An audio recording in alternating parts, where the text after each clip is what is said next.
Hello दोस्तों, welcome back to my channel. आज मैं एक्सप्लेन करने वाली हूँ मैरी माय हस्बैंड का एपिसोड 5। एपिसोड 5 स्टार्ट होता है। फ्लैशबैक सीन दिखाया जाता है 2005 का। यहाँ जीयूक की मिलिट्री सर्विस पूरी हो चुकी थी, जिसके लिए उसके दोस्त उससे पार्टी मांग रहे थे। यहाँ हम जीयूक के साथ दोंगसुक और उसके दोस्त को देखते हैं, यानी वो लोग की दोस्ती काफ़ी पहले से थी।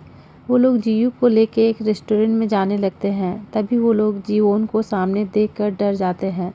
यहाँ जीवोन काफ़ी ड्रंक थी, उसे देख के वो लोग आगे बढ़ते हैं। जाते वक्त जीयूक वहाँ खड़े दो लड़कों की बातें सुनता है, जो बोल रहे होते हैं कि ये लड़की अकेली है और बहुत ज़्यादा पी हुई है, क्यों ना इसे हम लोग अपने साथ ले जाएं। अब इससे पहले कि वो लड़के जीवोन के पास जाते, जीयूक जीवोन के पास जाता है और उससे पूछता है, क्या तुम अकेली हो? तुम्हारे साथ कोई क्यों नहीं है?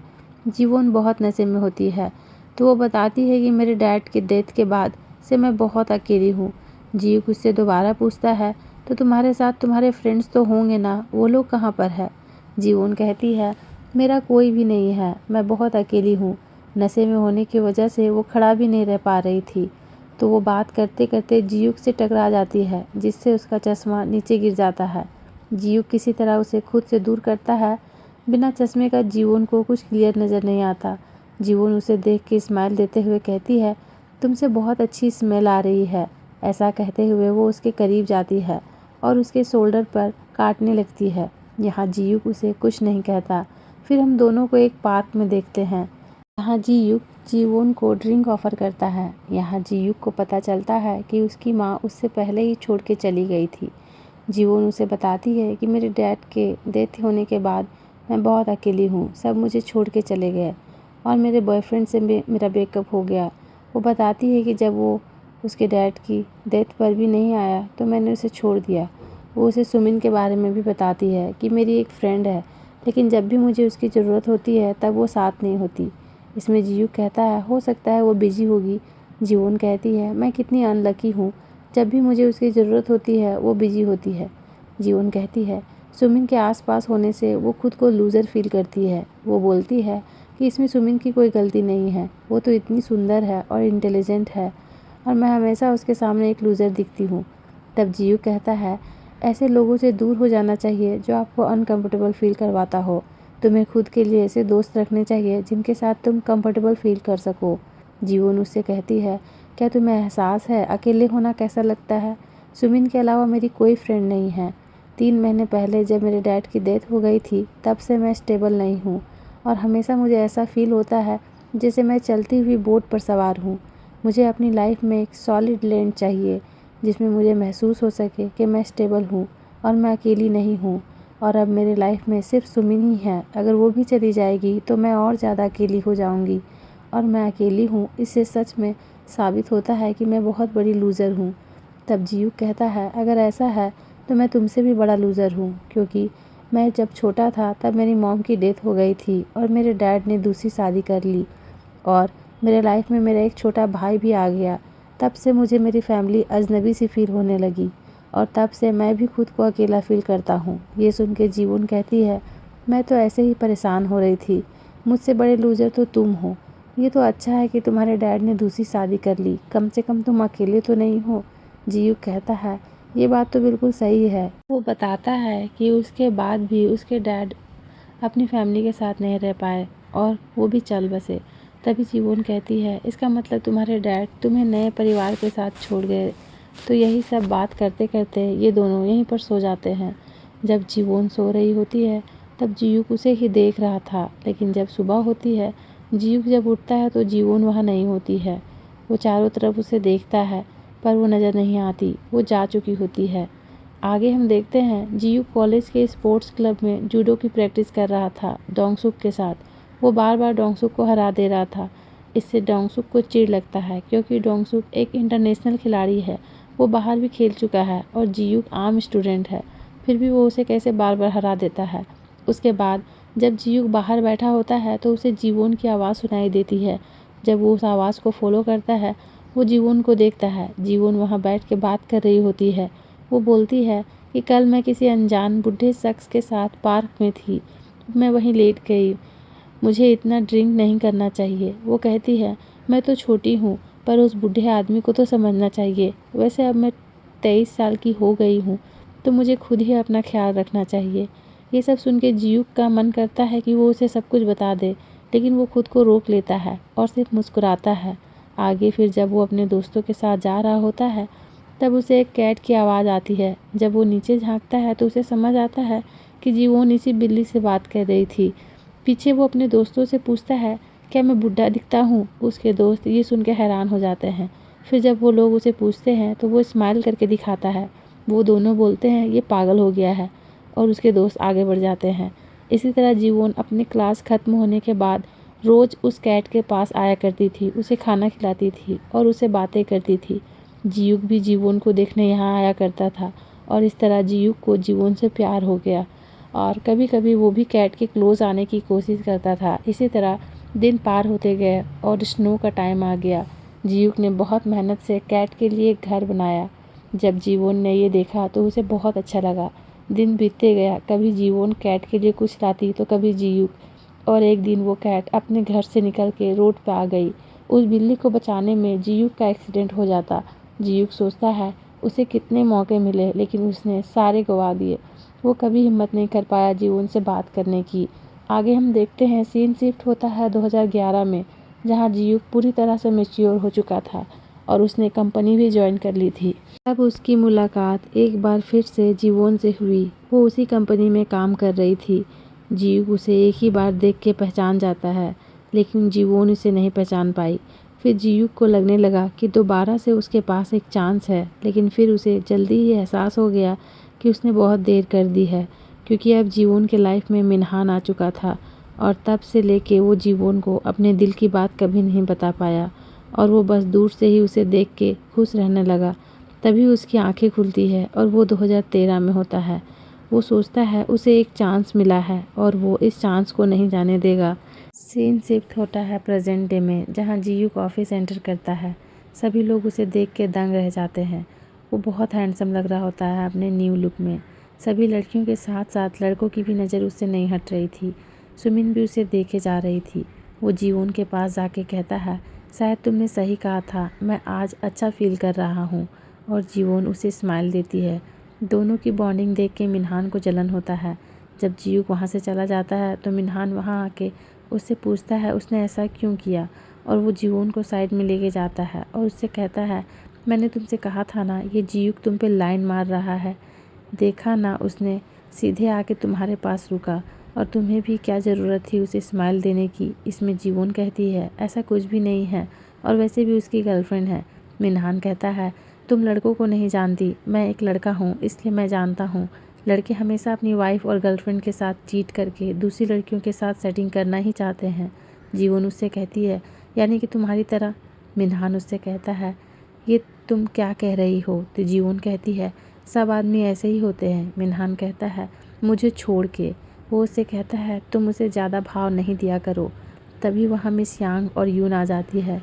जीवोन उनके साथ जाने लगती है। मिनहान उसे देखते हुए कहता है, आजकल जीवोन बहुत अलग बिहेव कर रही है, पर जो भी है अच्छा है, कम से कम वो अब सुंदर तो लग रही है। तभी वहाँ पर मिनहान सुमिन को देखता है। वो उसे देखकर वहाँ से दौड़कर भागने लगता है। हम ब्रेक के टाइम सभी लड़कियों को जियूक के बारे में बात करते हुए सुनते हैं।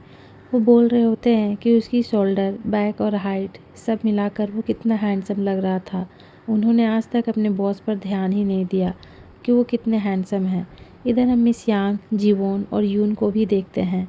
मिस यांग कह रही थी कि आज हमारे बॉस सच में बहुत हैंडसम लग रहे थे, लेकिन मैं इस बारे में ज़्यादा बोल भी नहीं सकती क्योंकि मैं पहले से मैरिड हूँ। वहीं यून कहती है, मुझे तो कुछ खास नहीं लगता। ये सुन के जीवोन अपने मन में कहती है, ज़्यादातर लड़कियाँ जिनको डेट कर रही होती है उनके बारे में ऐसा ही कहती है ताकि किसी को पता ना चले, पर सच में यून की पसंद बहुत अच्छी है। आगे जियूक के पास उसके मैनेजर का कॉल आता है। वो उसके स्टॉक के बारे में बताता है। उसने रॉय जेंटल के जो स्टॉक खरीदे थे उसके प्राइस बहुत बढ़ गए हैं। यहाँ हम देखते हैं कि ये सारी बातें जियूक के ग्रैंडफादर भी सुन रहे थे। वो अपने मैनेजर को जियूक पर नज़र रखने के लिए कहता है और इस बात को भी ध्यान में रखने के लिए बोलता है कि ये सब जियूक को ना पता चले। आगे हम मिस यांग, यून और जीवोन को उनके प्रपोजल मीट के बारे में बात करते हुए देखते हैं। यून कुछ बता रही होती है, तभी वहाँ सुमिन आ जाती है। वो वहाँ बताने लगती है कि वो और जीवोन हमेशा साथ रहते थे, लेकिन जब उसने अपना स्कूल बदल लिया और सियोल चली गई तब उसे बहुत दिक्कत हुई, क्योंकि उसे वीक में 3-4 बार जीवोन से मिलने जाना पड़ता था और इस वजह से उसकी खुद की स्कूल की क्लास मिस हो जाती थी। लेकिन जीवोन उसकी बेस्ट फ्रेंड है, इसलिए वो ये भी करने को रेडी थी, क्योंकि अगर वो नहीं जाती तो जीवोन बिल्कुल अकेले हो जाती, क्योंकि वो वहाँ पर भी किसी को दोस्त नहीं बना पाई। जीवोन को अकेला फील ना हो, इसलिए सुमिन इतना सेक्रीफाइस करने को तैयार थी। ये सुनकर यून कहती है, इसका मतलब तुमने उसे मौका ही नहीं दिया न्यू फ्रेंड बनाने का, क्योंकि जाहिर सी बात है कोई उसे इतना टाइम तक साथ रहेगा तो उसे मौका ही नहीं मिलेगा ना किसी से बात करने का। ये सुनते ही सुमिन चिढ़ते हुए कहती है, इसलिए तो हम दोनों इतने क्लोज़ हैं। तभी यहाँ मैनेजर किम आ जाते हैं और बोलते हैं, क्या तुम लोग यहाँ से गप्पे मारने आती हो, क्या तुम्हें कोई काम नहीं है? और फिर वो जीवोन को अपने कार की चाबी देते हुए कहता है, मेरी कार को सही जगह लगा देना, और बाकी लोग को चिल्ला के अपने काम पे जाने को कहता है। जीवोन पार्किंग एरिया में आती है। जब उसे मैनेजर किम का कार मिलता है तो वो उसे किक मारने वाली होती है, लेकिन जीवोन अपना गुस्सा कंट्रोल कर लेती है। फिर जब वो लिफ्ट से ऊपर आ रही थी तब वो अपने मन में कहती है, फ्यूचर के हिसाब से इस वक्त सुमिन लिफ्ट के बाहर खड़ी होगी और मेरा वेट कर रही होगी। तभी लिफ्ट खुलता है और सच में सुमिन बाहर खड़ी थी, क्योंकि वहाँ जीवोन को ये फील करवाना चाहती थी कि उसके साइड सिर्फ वही है। जैसे ही जीवोन बाहर आती है सुमिन उसे चिपक जाती है और कहती है, जीवोन, अगर तुम प्रपोज़ल मुझे नहीं दे सकती तो कम से कम उस प्रपोज़ल में मुझे शामिल तो कर सकती हो। अगर तुम ये कर दोगी तो मैं यहाँ परमानेंट एम्प्लॉय भी बन जाऊँगी। जीवोन उसका हाथ छुड़ाते हुए कहती है, ठीक है, मैं इस बारे में सोचूंगी। फिर जब वो वहाँ से जाने लगती है तो सुमिन उसका हाथ पकड़ लेती है और अजीब सा फेस बना के कहती है, क्या जीवोन, तुम मुझसे गुस्सा हो? और अगर गुस्सा हो तो मेरे मुंह पर कहो। और यहाँ पर हम जीवोन को घबराते हुए देखते हैं। तभी सुमिन मुस्कुराते हुए कहती है, तुम्हारी और मेरी फेथ बिल्कुल सेम है, इसलिए तो हम दोनों हमेशा साथ रहते हैं। अगर तुम अपना प्रपोज़ल मुझे शामिल कर लेती हो तो मुझे परमानेंट जॉब मिल जाएगी और हम ज़िंदगी भर साथ में काम कर पाएंगे। तभी पीछे से जीवोन को मैनेजर किम बुलाते हैं और जीवोन सुमिन को बिना जवाब दिए चली जाती है। मैनेजर किम जीवोन से उसके प्रपोज़ल के बारे में बात करते हैं और कहते हैं, मैंने तुम्हारा प्रपोज़ल सबमिट कर दिया है। इस प्रपोज़ल के टीम के अंदर मैंने सुमिन को भी शामिल कर दिया है। जीवोन कहती है, सर इसकी ज़रूरत नहीं है, मैं इस पे काम कर चुकी हूँ। मिस यांग और यून इस प्रोजेक्ट में मेरी हेल्प कर रही है। तभी मैनेजर किम चिल्लाते हुए कहते हैं, जब एक बार किसी प्रपोज़ल को मेरा नाम जाता है तो मैं पूरा का पूरा प्रपोज़ल ही बदल देता हूँ। तुमने कैसे क्या कहा, किस बारे में भूल जाओ। तुम्हें तो कुछ खुश होना चाहिए कि मैंने इससे तुम्हारा नाम नहीं हटाया। तो फिर अब बहस करना बंद करो और यहाँ से जाओ। इसके बाद जीवोन उदास होकर वहाँ से बाहर आ जाती है और सुमिन को देखते हुए अपने मन में कहती है, मैंने कितनी कोशिश की ये प्रपोज़ल सुमिन को ना मिल सके, लेकिन किसी तरह इसने इसे चुरा ही लिया। तभी सामने से जीयूक भी आ जाता है और वो जीवोन से पूछता है, क्या वो आज रात में फ्री है? लेकिन जीवोन यहाँ पर मना कर देती है और कहती है, आज रात में मेरे कुछ प्लान्स हैं। और ये सुन के जीयूक को काफ़ी बुरा लगता है। आगे हम जीवोन को एक क्लब में आए हुए देखते हैं और वो यूनहो से मिलने आई थी। ये दोनों एक दूसरे से मिलकर बहुत खुश होते हैं और दोनों बहुत सारी बातें करते हैं। दूसरी तरफ मिनहान बार बार जीवोन को फ़ोन कर रहा था, लेकिन जीवोन फ़ोन नहीं उठाती। वो परेशान होने पे सुमिन को कॉल लगाता है और उससे पूछता है, क्या जीवोन उसके साथ है?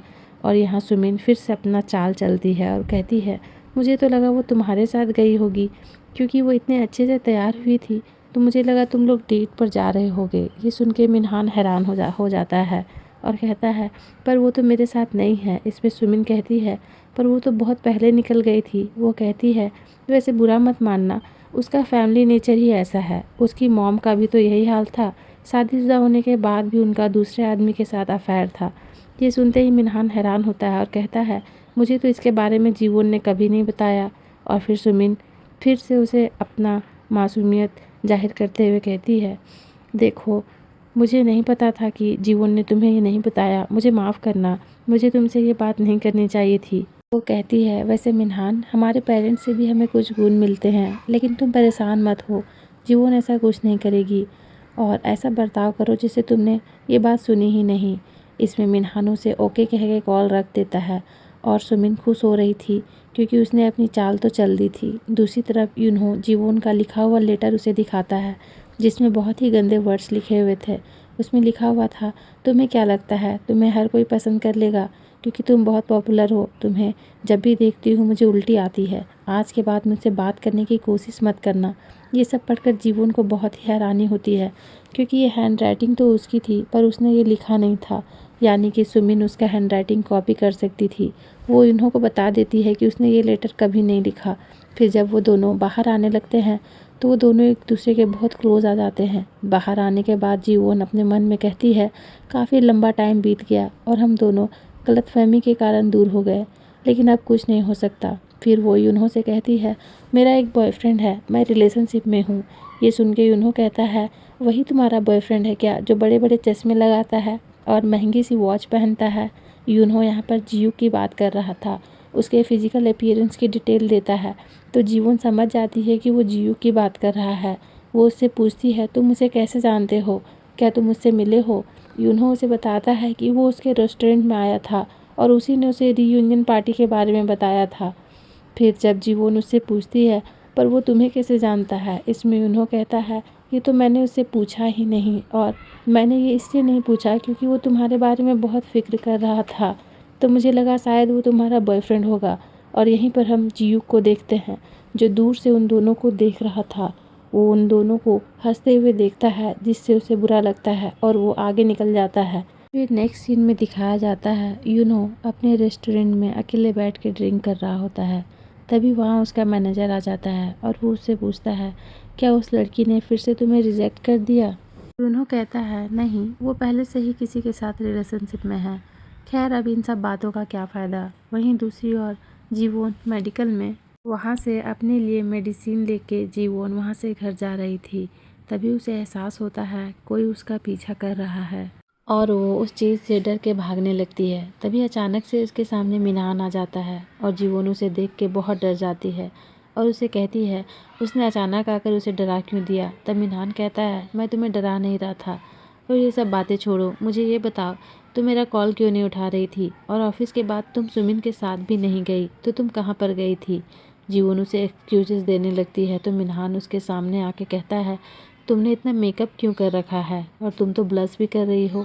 इसके बाद वो जीवन के कैरेक्टर के बारे में बात करने लगता है। ये सुन के जीवन अपने मन में सोचती है, ये काम ज़रूर सुमिन का होगा, उसने ज़रूर उसके मॉम के बारे में मिनहान को बताया है।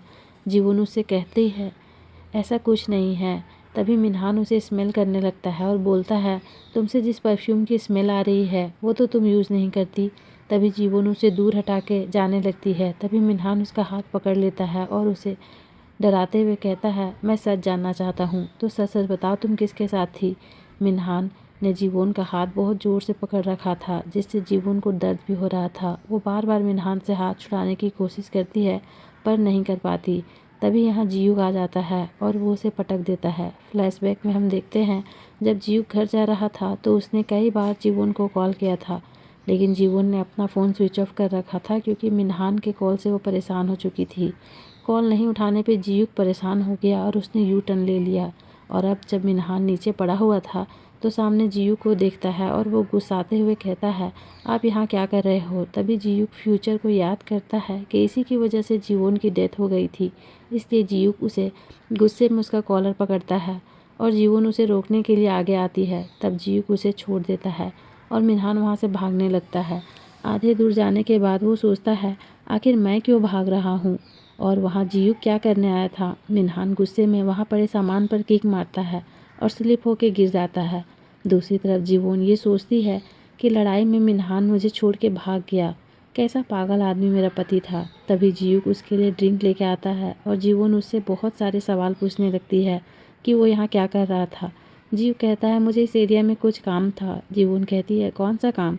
जीव कहता है, था कुछ, लेकिन सच तो ये है तुम्हारा फ़ोन बंद था, मैंने तुम्हें बहुत सारे कॉल किए तो मुझे तुम्हारी फ़िक्र हो रही थी। जीवन पूछती है, आपको मेरी चिंता क्यों हो रही थी। जीव कहता है, बस हो रही थी। वो कहता है, तुम मिनहान को हल्के में क्यों ले रही हो, उसने तुम्हारा हाथ कैसे पकड़ रखा था।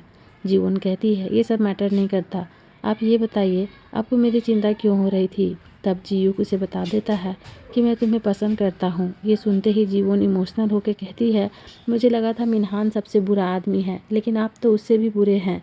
जीयू को कुछ समझ नहीं आता वो ऐसा क्यों कह रही है। जीवोन कहती है, जून अभी अभी मेरी फ्रेंड बनी है, वो कितनी मासूम है, वो तुम्हारी गर्लफ्रेंड है, तुम उसे डेट कर रहे हो और इधर चीट करना चाहते हो उसके साथ। देखो यून मेरे लिए बहुत मायने रखती है और मैं ऐसा नहीं होने दूंगी। ये सब सुन के जीयू कन्फ्यूज़ हो गया था। वो कहती है, रहने दो, मैं सीधे यून को अब बता देती हूँ। तभी जीयू उसे रोक देता है और कहता है, तुम्हें कोई गलतफहमी हुई है। और फिर वो अपने फ़ोन से यून को कॉल करता है। उसके नंबर को उसने मोस्ट ब्यूटीफुल नाम से सेव कर रखा था। ये देखकर जीवोन को और भी गुस्सा आता है। तभी यून कॉल उठाती है और सारा कन्फ्यूजन दूर हो जाता है। यून इस तरीके से जीवोन से बात करती है, सुन के जीवोन शॉक्ड हो जाती है। वो उन लोगों की बातें सुन के समझ जाती है कि वो दोनों डेट नहीं कर रहे एक दूसरे को।